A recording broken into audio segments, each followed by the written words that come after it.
In meditation, I'm going to speak about practice today.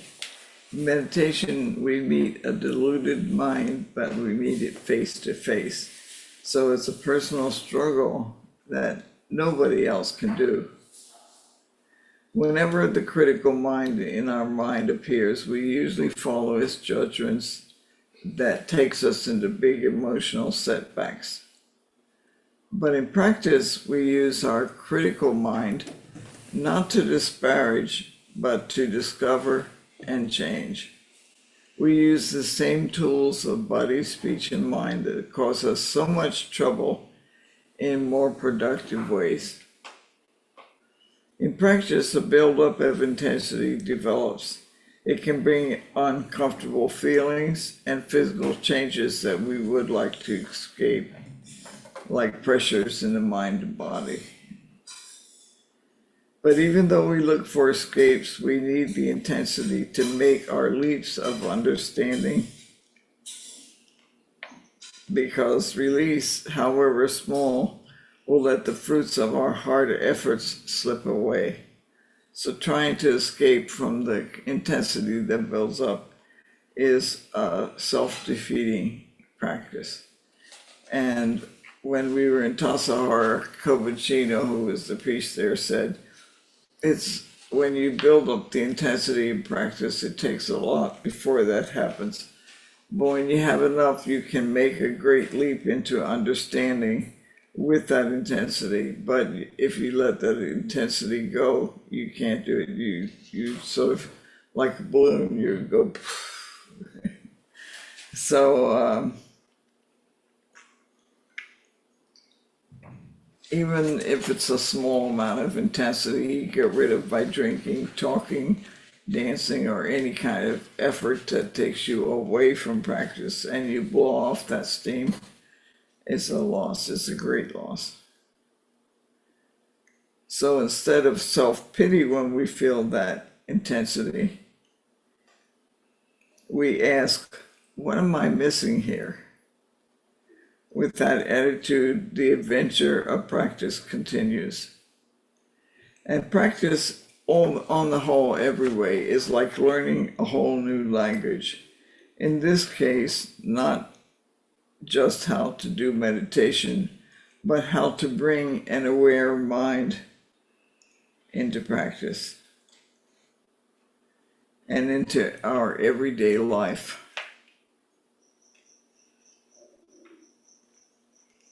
The mind continues to chatter and the emotions keep saying, what about me? But in the spirit of practice, instead of saying, what about we, what about me, we ask, me who?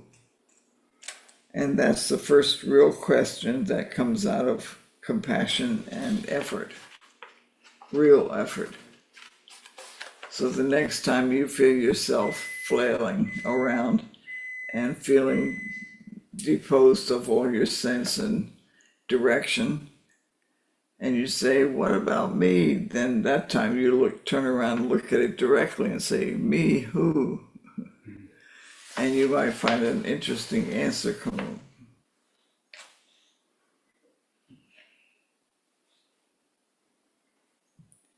In a Sangha, we learn forbearance and compassion. And especially we learn to meet the experience of other without fear.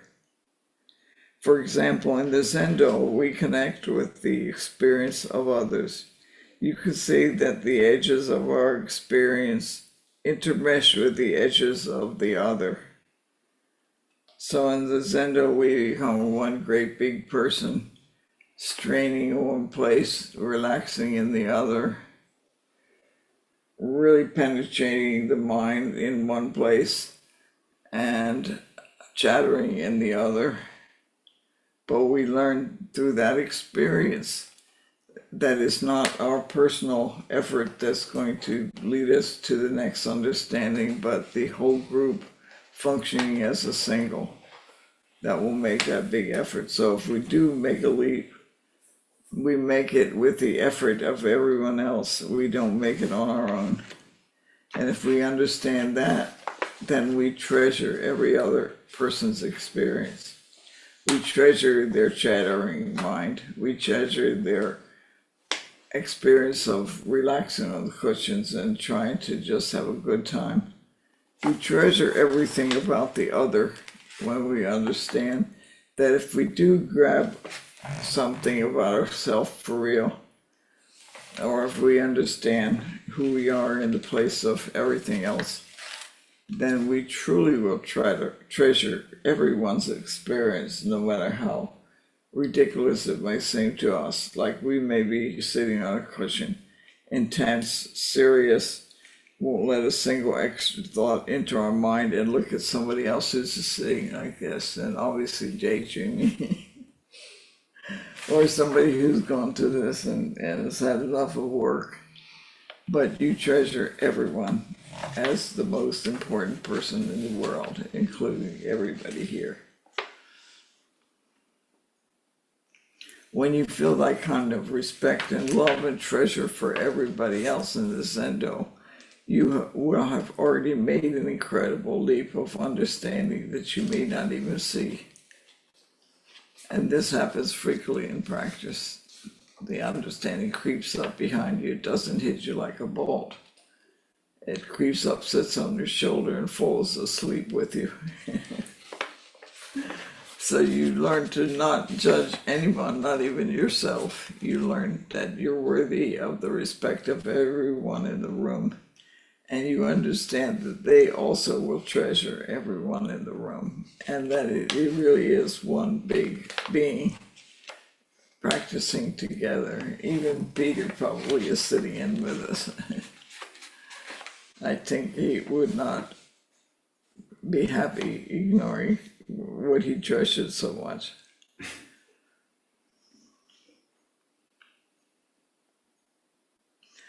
In the Zendo, we connect with the experience of others, no matter what it is. You could say the edges of our experience intermesh with the edges of the other. And although we may not be aware of it, we touch their experience as if it were our own. That's fortunate, because if we were not able to experience what others feel, we would never awaken compassion. Our emotions go through many transformations trying to understand experiences, and the changes help us to drop off attitudes, ideas, mistaken perceptions, and clinging to self. In practice, our aim is to meet true person, meaning true person. That whenever you meet some, our practice is to bring up the true person, to meet the true person. But if we want to meet the true person, we first have to offer the true person. If we offer the image from the surface with all its baggage, we receive the same. But experiences connect, and we engage with others and discover that in genuine encounters, nothing is hidden. When you connect with others, nothing is hidden, nothing. And what's false anywhere becomes a weight until it drops off. We learn forbearance by meeting the true person, not the image with baggage. We offer whole person, we meet whole person. That means that sometimes in the same person, we meet a grouch, sometimes a kind face, sometimes an unpleasant one, sometimes a critical one, sometimes a joyful one, and sometimes a very busy, don't bother me someone, depending on the time. So that's very inconvenient to people to have to be on the, to have to be aware of what they're meeting in someone. And so we'd like to freeze someone in a very happy way so that whenever we meet them, they'll be happy or pleasant. But if you freeze someone, you freeze yourself as well, because that someone is you.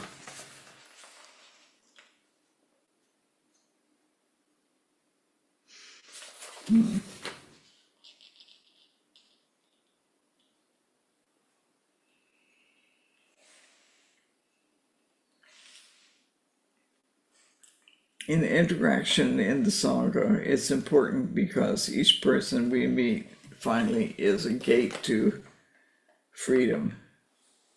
If our likes and dislikes camouflage the real situation, we react in unbalanced ways. So we put aside like and dislike as an important part of this practice. And we fearlessly have to meet all experiences in the moment because that's our most important practice. We literally become warriors. And many people hear that and say no, but Manjushri on the altar there is holding flowers this time, but in many altars Manjushri is holding a big sword up in the air. And that is to cut ignorance from ourselves, not from others, but from us. So, getting rid of like and dislike is an important part of practice. It's the sutra that we've read off and on is the sutra of the harmony of difference and equality. Harmony and difference and equality. Yeah, the one that says if you want to understand, get rid of like and dislike. Or Shin Shin Ming. Yeah. Now, each person you meet has many qualities. They may look like a jerk on the surface or an idiot, but if you go deep enough with someone, you might find incredible treasure sitting. But hands off, because we can never take anything from another person. But you can learn how to uncover it in yourself.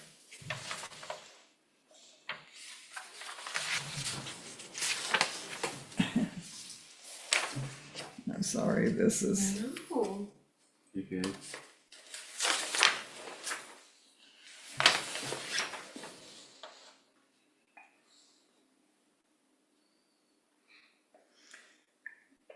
Each person's body and mind is a treasure box for learning about each other, but it's only for learning about yourself. For example, if you find an incredible treasure of understanding in a person, and a lot of people are like that, but you're looking at yourself, and if you forget that, then you might covet what they have, but you don't have to because you are looking at yourself.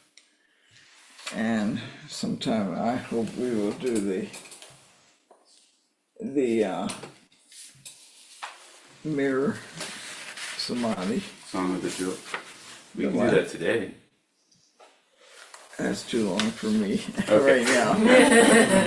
I can do it, but it's I was just reading it the other night and it's really good. It really is good, but I need to study it. So anyway, Is this a sutra, Jane, that you're mentioning? Yeah. Was the that samadhi of it's a mirror Song of the Jewel Mirror of Samadhi. okay? It's like a poem. It's really good. It's long, but it's really good. I'm pretty sure Dongshan wrote it. Okay, thank you. It's really good, and I recommend it to anybody to read it.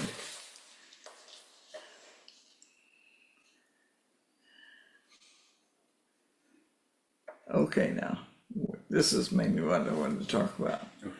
We have a lot of delusions, and when we mix with others, they have a lot of delusions. So you have a real bunch of illusions between the two of you, say. But that's important because with our delusions, we compost it and they compost it, and we enrich each other through composting our delusions and stupidities and things we do. But we enrich each other with it. So never be afraid of what you find in other people. Just be kind to them and take care of yourself, and knowing that you're taking care of them really.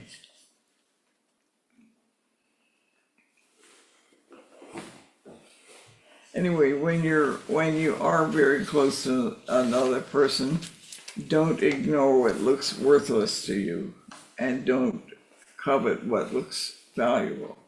Just treasure that person as you meet them, knowing that you're meeting yourself.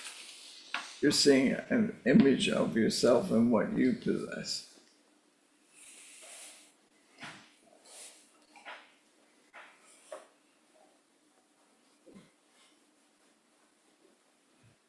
Okay, that's all I wanted to talk about.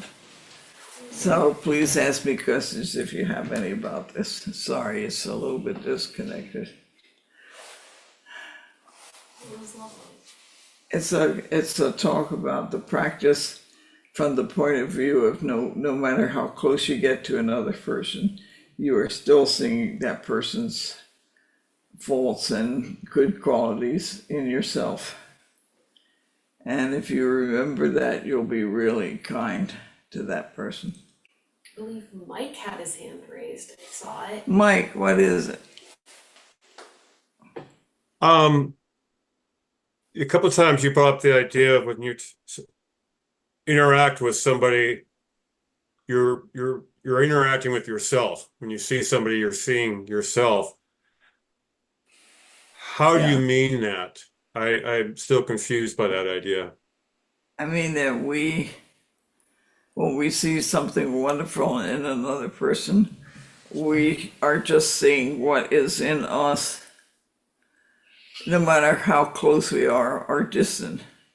If you go to a very famous Roshi's lecture and you see him sitting up high and everyone is being very respectful, you are seeing your possibility as yourself.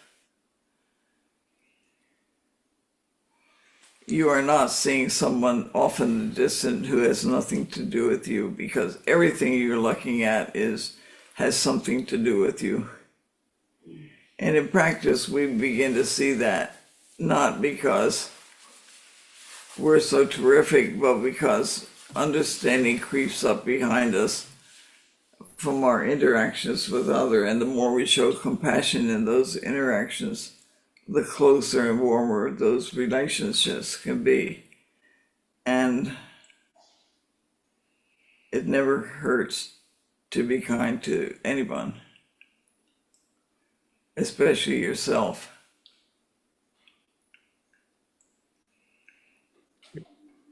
Thank you. You're welcome. Anybody? Yeah. I feel really unmoored right now, and I don't really know what I'm doing. Okay. How do you feel, Danny? I'm feeling pleasant. How about you, Mark? Feeling good. I appreciate your talk. And Tiffany? I'm feeling grateful and somewhat hopeful. Okay, there you go, Chris. That's how you really feel. Okay. Your surface is still telling you one thing, your heart is telling you another. Thank you. Thank you, everybody. No, thank you, Jay. Thank you. I have a question. Danny? When you say like when you're asking who's me, are you saying that there's no self? And how do you practice that? I'm saying there is a self, and you're asking that self, well, who is me? And yourself can get very flustered because the self really thinks me is in capital M, capital E. But you're asking, who is me? And it's suddenly in little letters. And it's thinking of yourself as probably backed up against the wall saying, what do you mean, who's me? I said earlier, what about me? And you said, who's me? And you say, yeah, can you answer that? If you answer that by not asking outside, but asking inside, letting it sit inside without trying to answer it, you will get a real answer.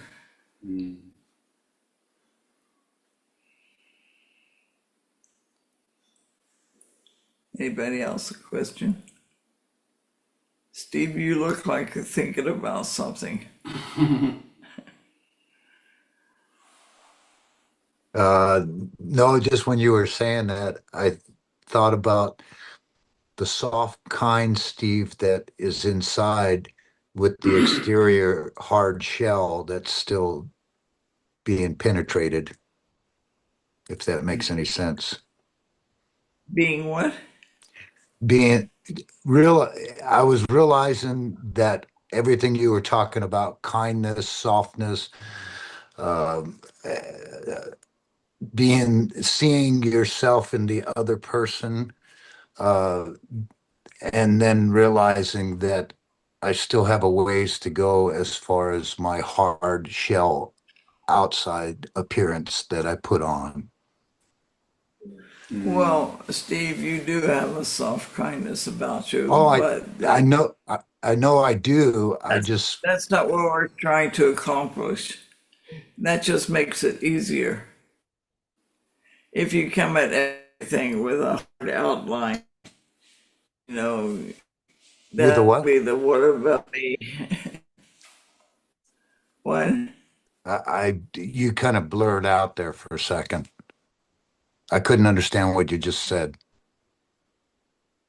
Hard outline, I think you said, Jane? Is Yeah, that if right? you harden your surface, it's just a lot harder to find anything about yourself. So you're soft already, Steve. You don't have to be hard. And softness isn't the end product, as it were, but it definitely makes it easier to understand something when it comes up behind you. Yeah, and I, I feel or think that uh, coming into all of this, I've realized that I have created this uh, hardness about me, and I know that there is softness in there, and I want to be able to express that more than my outside appearance, I guess I would say. Yeah. Anybody want to comment on that? I think, Steve, Steve, you Steve, were just soft, and softness in this case doesn't mean weakness. It just means that when you try understanding things, you're willing to spread out a little bit in your being. And that it takes real courage and bravery to be soft and vulnerable. Yes. And Steve is very brave from my experience. This is one of the things that makes Buddhism taking the backward step or going against the stream. Is sort of doing something counter to what seems like the right thing. Yeah. It just we find our own way, and that sometimes means just stopping what you're doing with everyone else and turning around and doing what you really want to do. And knowing that Buddhist friends will always be there as a help for you. That's what a Sangha means. So you have to be careful about friends you make that aren't in such a world, because if you mix with friends whose way is the opposite, it could be difficult. Shun the outsiders. No. Do not shun the outsiders. Embrace outsiders and give them compassion. Oh, Chris. Uh, Okay. Steve, Yes. do you feel that this shell that you are referring to is self-defense? Oh, yeah. Yeah. I don't see that in you, Steve. Well, no, okay, and I'm not saying when I first started practicing and came here, I was very um, closed off to a lot of things, and I feel that through the time and practice, I have softened up, but I feel that I need to express that more in my everyday life. You know, I had an experience recently, and I don't know if this is with John. He was, John Duvall Yeah. that does the morning, and he was telling me about an experience he had. And while he was expressing it to me, he had tears coming out of his eye. And all of a sudden, I had tears coming out of my eyes. And I felt as if his experience, I was part of his experience, even though I wasn't. Does that make any sense at all? It does. I mean, it's the kind of empathy you had with him because tears were in his eyes. I guess that's Yeah, but in a sense, it wasn't a sad moment. It was um, Emotional. I felt a part of him and he felt a part of me at that moment is what I'm saying. And for me, that was something that I hadn't experienced quite that way before that experience happened. That well, that's a nice experience, Steve. yeah, that's the only way I can describe it. It It was sounds like wonderful. the mirror. It was wonderful. Yeah. We're tempted to make this arbitrary division hard because then it protects us from things that are scary. Like, I think any scary thing meets Steve, it will be scared.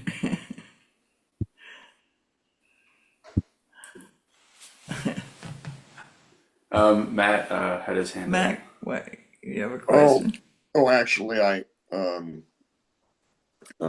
already said it. But let me add also that I understand very, very well that feeling of having a shell up, and I know for myself it was up to protect hurt. And I think maybe if you ask yourself what it is that it's there protecting, that might help. Mm. Mike?